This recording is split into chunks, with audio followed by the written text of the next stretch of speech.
L'épisode que vous vous apprêtez à écouter est une réédition du deuxième épisode de Caput Mundi, comme je l'avais fait pour le premier sur Rémus et Romulus. J'espère qu'il vous plaira, que la mise en scène sera plus intéressante que le premier jet paru il y a 2 ans. Et je vous dis à bientôt. Bonne écoute. Bienvenue dans ce nouvel épisode de Caput Mundi, le podcast qui parle de l'histoire de Rome, de sa fondation légendaire à sa chute.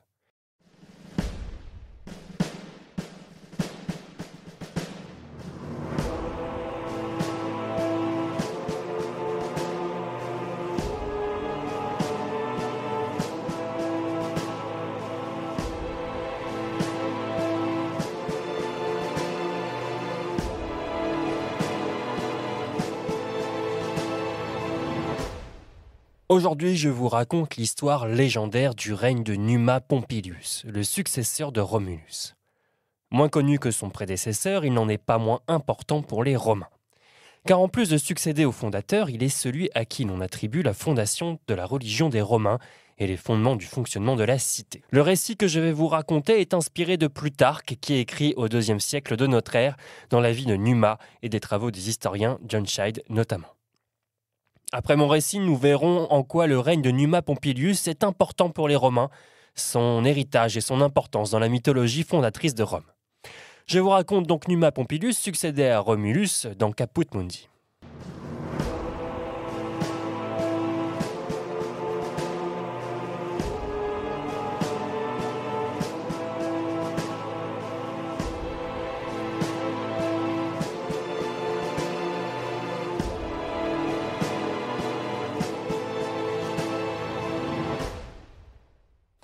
Vous le saviez peut-être, mais les historiens romains qui écrivent pour la plupart sous la République ou au début du Principat n'ont pas de mots assez durs pour parler de la monarchie romaine.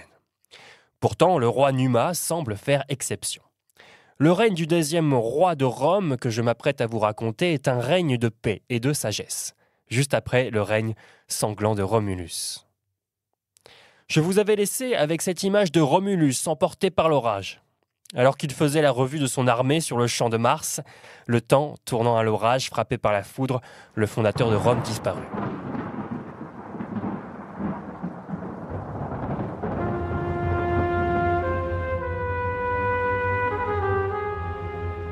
Ce que je ne vous avais pas raconté, en revanche, c'est la confusion qui a suivi le départ de Romulus.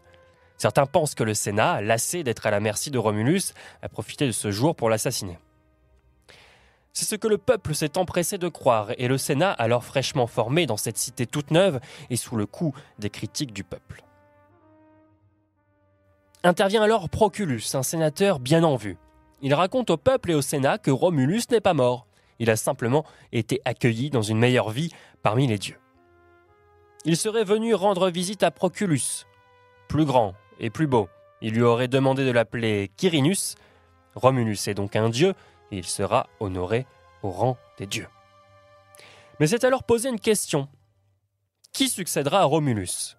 Les Romains étaient d'accord sur le principe d'un roi, qu'on devrait élire, mais pas sur la personne du roi.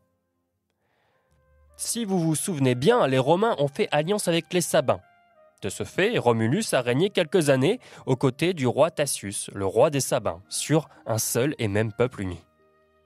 À la mort de Tacius, les Sabins n'ont pas demandé leur reste et sont restés fidèles à Romulus. Les Sabins demandent donc justice. Pourquoi le nouveau roi ne serait-il pas un Sabin ? C'est hors de question pour les Romains. La solution intermédiaire est donc choisie. Les sénateurs, à tour de rôle, assureront la dignité royale. Nous appelons ça l'interrègne. Mais c'est une situation qui ne peut pas durer. Le peuple romain accuse le Sénat de vouloir transformer Rome en oligarchie, un régime politique dans lequel la souveraineté appartient à une classe restreinte et privilégiée. La confiance est perdue et Rome a bel et bien besoin d'un roi. Le problème reste le même, un Romain ou un Sabin. Pour régler ce dilemme, la solution suivante est choisie. Chaque camp va choisir un candidat dans le camp adverse. Les Sabins laissent l'initiative aux Romains. Ces derniers se persuadent qu'il vaut mieux un roi sabin choisi par eux qu'un romain choisi par les Sabins. C'est alors que sort le nom de Numa Pompilius. À l'annonce de ce choix, les Sabins sont heureux et ils acceptent de former une délégation pour aller proposer le pouvoir à Numa Pompilius. Numa n'est pas étranger au pouvoir. C'est le gendre de Tatius, le roi des Sabins, qui avait régné aux côtés de Romulus. Numa n'est pas à Rome, il se tient loin des affaires et même des hommes depuis la mort de son épouse. Il s'occupe de son père malade. C'est donc à Cure que vont le chercher les Sabins et les Romains. Numa n'est pas facile à convaincre, le pouvoir ne l'intéresse pas, et il juge les Romains trop amoureux de la guerre et du sang. Mais face aux supplications, aux prières et aux arguments de son père, il accepte le pouvoir à condition que les dieux soient d'accord. Numa est accueilli à Rome où il est déjà reçu comme un roi, mais il refuse les honneurs tant que les dieux ne se seront pas prononcés. Il monte sur le Capitole avec un prêtre pour consulter les présages.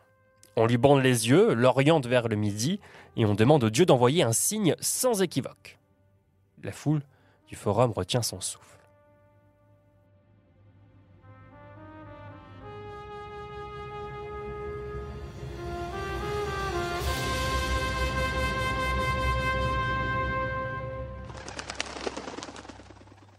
Ça y est, des oiseaux apparaissent à la droite de Numa. Les dieux approuvent, Rome a un nouveau roi.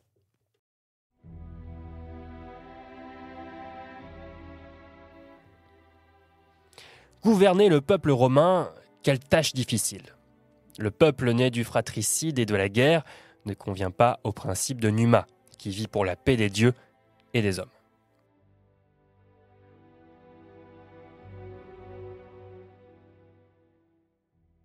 Numa est très proche des dieux, et notamment d'une nymphe, Égérie, dont il va à la rencontre régulièrement pour obtenir des conseils sur le bon gouvernement de Rome. Un jour, lors d'une discussion à propos du tempérament impétueux des Romains, cela venait du fait, pensait Numa, du caractère de Jupiter, il demanda comment calmer le tempérament de ce peuple. Égérie lui répondit « La foudre peut être détournée par des expiations. L'expiation est une réponse à l'impiété. Lorsque l'on manque d'égard ou de respect, volontairement ou non, pour un dieu, un accord est censé pouvoir réparer ça, sous forme de sacrifice. C'est l'expiation. Mais Numa ne savait pas quelle expiation convenait à Jupiter. Picus et Faunus te l'enseigneront, dit Égérie au roi des Romains. Ils ne te révéleront les secrets de Jupiter que sous la contrainte. À toi de les capturer. Capturer des dieux, voilà la mission du roi Numa Pompilius. Picus et Faunus sont des dieux rustiques. Ils vivent sur l'Aventin, une colline encore boisée et inhabitée de Rome. Faunus est le dieu de la fécondation du bétail, des champs et du pâturage. Il lui arrive de rôder aux alentours des champs et de faire des farces aux paysans. Picus, le pivert, est un oiseau prophète, guidant les voyageurs dans la forêt. Voici la ruse du roi Numa pour capturer les dieux. Il mélange du vin et du miel à la source à laquelle les dieux ont l'habitude de se désaltérer. Une fois pris, Numa tente de les enchaîner de liens. Ils se débattent, ils se transforment et prennent de nombreuses formes, dont les plus effrayantes pour tenter de faire fuir Numa. Mais rien n'y fait. Quel sacrifice faire aux dieux ? Demande Numa. Les deux n'en savaient rien. Ils étaient d'un rang bien inférieur à celui de Jupiter. Ils ne savaient pas ce genre de choses. Sous la contrainte de Numa, ils acceptèrent cependant de dire l'incantation qui permet d'appeler Jupiter. Ovide raconte mieux la suite que moi. Le sommet boisé de l'Aventin tremble, la terre s'affaisse, écrasée sous le poids de Jupiter. Le cœur du roi Numa palpite, le sang se retire de tout son corps et ses cheveux hérissés se dressent. Quand il se fut ressaisi, « Enseigne-moi, dit-il, un rite expiatoire, infaillible pour détourner ta foudre. Roi et père des dieux d'en haut. » Une fois la colère de Jupiter apaisée, parce qu'on ne peut pas se permettre de l'appeler comme on veut, ce dernier s'amuse au jeu des énigmes avec Numa. Il veut savoir de quel bois est fait le roi de Rome. Aussi tente-t-il de le piéger. « Coupe une tête, dit Jupiter. « Très bien, répond Numa. J'irai couper la tête d'un oignon dans mon jardin. »« Non, je veux de l'homme, répond Jupiter. »« Alors je couperai des cheveux, répond Numa. »« Je veux du vivant, clame Jupiter. »« D'accord, j'ajouterai des poissons vivants. » Numa est guidé dans ses réponses par son ami, la nymphe Égérie. « Bon, répondit Jupiter satisfait. Que ce soit là les offrandes expiatoires de ma foudre, ô mortel, bien digne de converser avec moi. » Il a réussi. Numa a créé un lien avec Jupiter. Les Romains peuvent désormais converser avec le dieu des dieux. Quelque temps plus tard, alors que Rome était frappée par la peste, un bouclier de bronze tomba du ciel entre les mains du roi. C'était un présent de Jupiter en signe de salut de la ville. Par ce bouclier, Jupiter disait son inclination à protéger Rome. Pour y rendre hommage, Numa fit copier le bouclier pour en avoir 12 exemplaires identiques, afin que l'on ne sache plus lequel était l'original et éviter les vols. Le roi créa des prêtres, les Saliens, gardiens des boucliers. Numa s'étend à 80 ans, en paix, comme son règne. C'était l'histoire de Numa Pompilius, le successeur de Romulus, dans Caput Monte.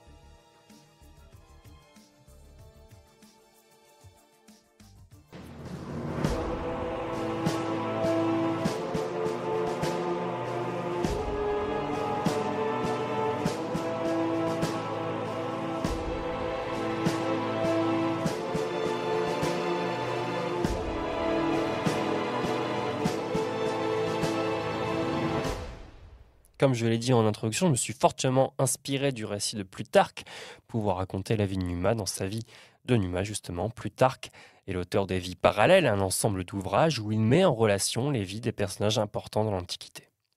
Les vies sont composées au début du IIe siècle de notre ère et celle de Numa est mise en parallèle avec les vies de Lycurgue, un législateur mythique de la cité de Sparte en Grèce. Je me suis également servi pour la seconde partie de mon récit au sujet de Jupiter, des recherches de John Scheid et des fastes d'Ovide. Car vous l'aurez compris, plus que la vie de Rémus et Romulus, mon récit était légendaire, la convocation de Jupiter sur Terre ne pouvant être attribuée à l'histoire. Mais pourquoi raconter cette légende et ne pas s'en tenir aux faits ? Numa fait partie de la légende, aucune preuve de son existence n'a été trouvée. C'est un personnage mythique, mais que l'on va rattacher à l'histoire de Rome sous l'angle de la religion des Romains. Car c'est à Numa que l'on attribue la fondation des cultes romains de la plupart des prêtrises qui ont une importance dans toute l'histoire de Rome. Il s'agit d'un pan indissociable du reste du fonctionnement de la cité et de la société romaine. Quand on lit une biographie de Numa, ce n'est pas facile de raconter une histoire avec des rebondissements et du suspense. Numa n'a pas mené de guerre, son règne est souvent raconté par Plutarque, Tite-Live, Denise d'Halicarnasse, sous l'angle de l'héritage religieux, et on peut vite se retrouver avec une liste de créations de Numa en matière religieuse. C'est en effet, à mon sens, l'une des choses les plus importantes à dire quand on parle de lui. On attribue à Numa la fondation de plusieurs prêtrises à Rome. D'abord, le culte de Quirinus. Quirinus, c'est le nom divin de Romulus. Souvenez-vous, lorsqu'il est pris par la foudre, il rejoint les dieux et il vient à la rencontre du sénateur Proculus. Et il demande qu'on l'appelle Quirinus. Donc Numa, à sa prise de fonction, crée un nouveau Flamina, le Flamine de Quirinus. Un Flamine, c'est un prêtre dédié à un dieu. Il y en a d'autres, et en guise d'exemple, je peux vous citer le Flamine de Jupiter, qui est probablement le plus important, et que l'on doit également à Numa. Le Flamine de Jupiter, si vous suivez bien, c'est donc un prêtre dédié au culte de Jupiter. Il est très important dans la religion des Romains car il représente Jupiter dans la cité. Beaucoup de contraintes sont liées à son statut. Celui qui représente Jupiter, le plus puissant des dieux. Pour revenir à mon récit, je raconte également la création par Numa des prêtres saliens avec les 12 boucliers, une prêtrise également très importante à Rome et qui subsiste. Les Saliens sont 12 et ils sont les gardiens des boucliers qu'ils sortent 2 fois par an, au début et à la fin de la saison de la guerre. Cela se traduit par des défilés et des danses dans les rues de la cité. Pour se rendre compte de la longévité de ce culte, on peut faire appel à Lactance, un polémiste chrétien du IVe siècle, qui, dans ses institutions divines, se moque des Saliens et de leurs boucliers, je cite, « quasiment tombés en poussière ». On n'a en effet aucune trace de ces boucliers de nos jours, mais nous savons qu'ils existaient bel et bien encore au IVe siècle. Les boucliers étaient gardés dans la Regia, une résidence royale symbolique, entre une sorte de temple et de palais. J'ai simplifié mon récit, mais il faut savoir que les sources attribuent ce bouclier à Égérie de la part des dieux. Ovide conclut avec Jupiter, c'est une facilité. Par son caractère guerrier, les prêtres saliens sont voués au culte de Mars, le dieu de la guerre. Nous pouvons également, si l'on s'en tient à la légende, lui attribuer l'instauration du culte du foyer des Vestales, le foyer de la cité, un feu que les Vestales, qui doivent rester chastes, entretiennent. L'extinction du foyer de Rome est un très mauvais présage. On lui attribue également une construction importante et dont on aura l'occasion de reparler, le temple de Janus, dont les portes, si elles sont fermées, sont signe que Rome est en paix. Et c'est sous le règne de Numa que les portes ont été fermées pour la première fois. Je peux même vous glisser une expression: fermer les portes de Janus permet de dire que nous faisons la paix. Le temple était construit près du forum, je vous invite à consulter les cartes. Dans le temple, il y avait une statue, celle du dieu Janus, d'abord en bois, puis remplacée par une statue de bronze sous Auguste. Enfin, n'oublions pas qu'il est aussi et surtout responsable de la création du grand pontificat, ce prêtre qui préside à la religion des Romains. Il est chargé de veiller à la bonne exécution de tous les cultes de la cité. Alors, qui est Numa dans l'historiographie? Plutarque et Tite-Live, vous vous en doutez, sont déjà très prudents à son égard. Il n'est pas question de croire mot pour mot ce que la légende raconte. Les historiens romains vont d'ailleurs plus facilement douter de l'existence de Numa plutôt que de la proximité des dieux avec Rome. Il est indéniable pour eux, Rome a la faveur de Jupiter. Sait-on vraiment expliquer pourquoi? La question est tout autre. Mais contrairement aux autres rois de Rome, y compris Romulus, les historiens antiques ont des mots moins durs à l'égard de Numa, considéré comme un pacificateur et un sage. Plutarque rapporte même qu'on lui attribue une parenté philosophique avec Pythagore, même si cela reste nié par nos savants. Numa aurait respecté le Sénat et son autorité, un exemple de bon gouvernement de la cité. Sa pudeur à l'égard du pouvoir a sans doute été récompensée par l'histoire. C'est un leitmotiv romain, refuser le pouvoir pour mieux l'avoir. Numa Pompilius est un sabin, c'est ce que nous laisse croire son nom composé en 2 parties, alors qu'à Rome, l'usage est plutôt au trianomina, c'est-à-dire un nom en 3 parties.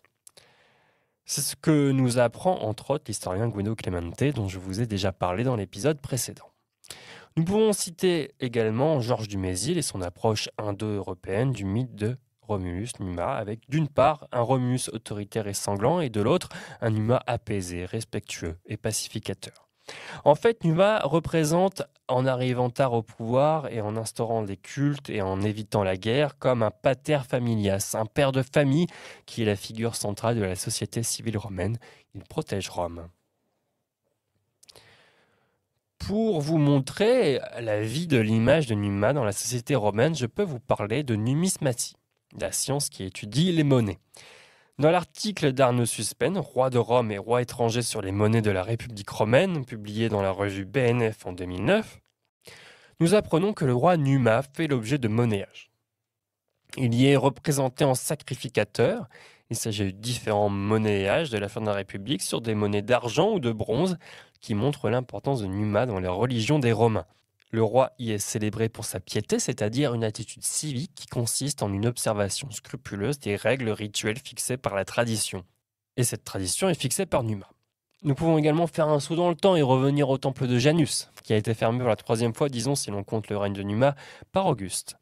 Encore une fois, on en revient au premier empereur qui prend à sa charge la double identité de Romulus, en refondant Rome et de Numa, par ses réformes religieuses et la fermeture symbolique, puisque finalement très courte, des portes du temple de Janus.